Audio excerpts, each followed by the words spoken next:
Hello friends, I hope all of you are doing good.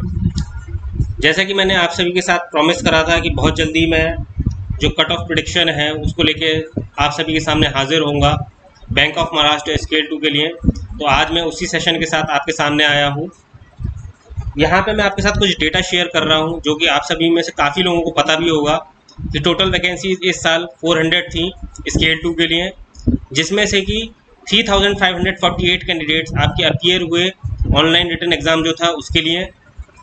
Total 1433 candidates को interview के लिए call करा गया, यानी कि इतने शॉर्टलिस्ट हुए। और मैं ये मान के चलता हूँ कि इसमें से कम 1290 कैंडिडेट्स जो हैं इंटरव्यू के लिए ज़रूर गए हैं या इंटरव्यू के लिए अपीयर हुए हैं। 10% का मैं रिडक्शन मान के चल रहा हूँ क्योंकि कुछ लोग एबसेंट भी हुए हैं। हो सकता है इससे ज़्यादा कैंडिडेट्स ने दिया हो या अपीयर हुए हो इंटरव्यू में, और कम भी हो सकता है, लेकिन मैं इतना मान के चल रहा हूँ 10% रिडक्शन करके कि आपका 1290 कैंडिडेट्स जो है इतने कम से कम इंटरव्यू के लिए आपके अटेंड करने गए थे।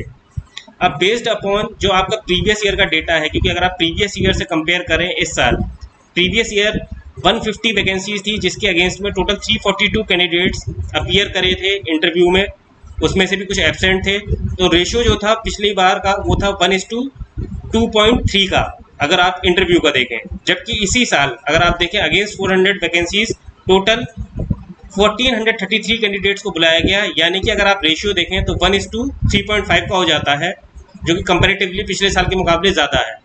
तो अगर वैकेंसीज ज़्यादा हैं तो इस साल आपका इंटरव्यू के लिए भी ज़्यादा लोग बुलाए गए थे, प्लस इस बार लोगों ने स्कोर भी ज़्यादा अच्छा करा है अगर आप कंपैरिजन करेंगे पिछले साल के मुकाबले, जिनके पास भी ये डेटा है। तो मैं उस डेटा के बारे में ज़्यादा डीप में नहीं जाऊँगा। अब मैं चलता हूँ अपनी कट ऑफ प्रिडिक्शन के लिए कि किस किस कैटेगरी के लिए मैं कितना कितना प्रिडिक्ट करता हूँ।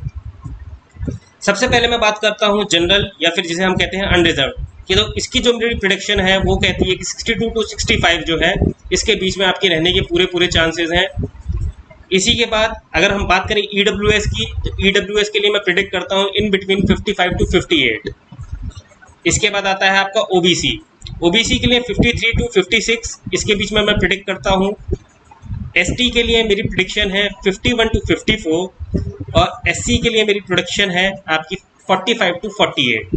अब यहाँ पे अगर आप देखेंगे तो जनरली आप ये देखेंगे कि किसी भी कैटेगरी के लिए, चाहे वो जनरल हो, EWS हो, ST हो, SC हो, मैंने हर एक में जो कट ऑफ का जो अपना प्रिडिक्शन है उसमें जो पिछले साल की कट ऑफ गई है उससे 1 पॉइंट कम करा है और 2 पॉइंट आगे रखे हैं। मतलब 63.20 लास्ट ईयर कट ऑफ थी जनरल कैटेगरी की, तो मैंने 62 इस बार मिनिमम और 65 हाईएस्ट रखा है। इसी तरीके से अगर आप EWS की देखेंगे, EWS की 56 समथिंग थी, तो मैंने मिनिमम 55 मैक्सिमम 58 के बीच में अपना रखा है। ऐसे ही ST के लिए मैंने 52 थी, 52 की जगह 51 to 54 के बीच में प्रिडिक्ट करा है, और SC के लिए 46 थी लास्ट ईयर, जो कि मैंने इस बार 45 to 48 करा है। इसके पीछे रीज़न है, इसके पीछे रीज़न ये है क्योंकि अगर आप एडवर्टीजमेंट के हिसाब से देखें, जो एडवर्टीजमेंट में था कि रिटर्न का स्कोर आपका जनरल और EWS के लिए 50% और अदर कैटेगरीज के लिए 45% होना चाहिए।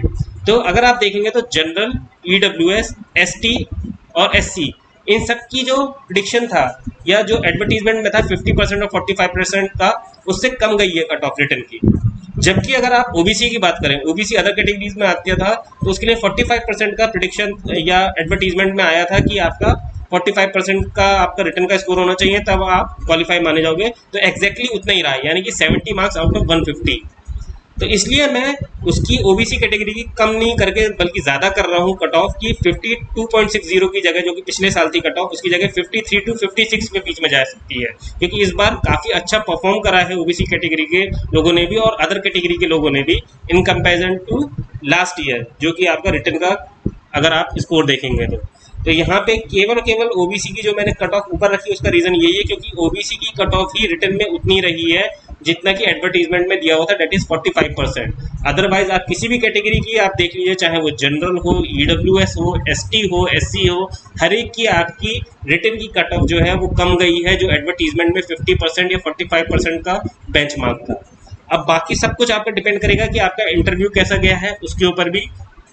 एक बात और, काफ़ी कैंडिडेट्स हैं जो कि बोलते हैं कि वो जनरल कैटेगरी से हैं, उनके केवल 71 मार्क्स हैं या 72 मार्क्स हैं, एकदम बॉर्डर लाइन पे हैं, तो उनके चांसेस हैं कि नहीं है? पूरे पूरे चांसेस हैं आपके, क्योंकि अगर आपको याद हो मैंने आपके साथ इन्फॉर्मेशन शेयर करी है 2 दिन पहले ही कि 96 मार्क्स जो हैं वो किसी कैंडिडेट को मिले हैं लास्ट ईयर इंटरव्यू में, सबसे ज़्यादा जो मिले हैं, मतलब इतने तक मिलते हैं नंबर कैंडिडेट्स को इंटरव्यू में। तो अगर आपका इंटरव्यू ठीक हुआ है या अच्छा हुआ है, और भले ही आप बॉर्डर लाइन पे हैं, लेकिन अगर आपको 87 मार्क्स मिल गए, फॉर एग्जाम्पल किसी के अगर 71 मार्क्स हैं रिटन में और 87 या उससे ऊपर वो स्कोर कर जाता है इंटरव्यू में, तो ऑब्वियस सी बात है उसके लिए पूरे चांसेस हैं कि वो फाइनल सिलेक्शन ले सकता है, अगर वो जनरल कैटेगरी से है।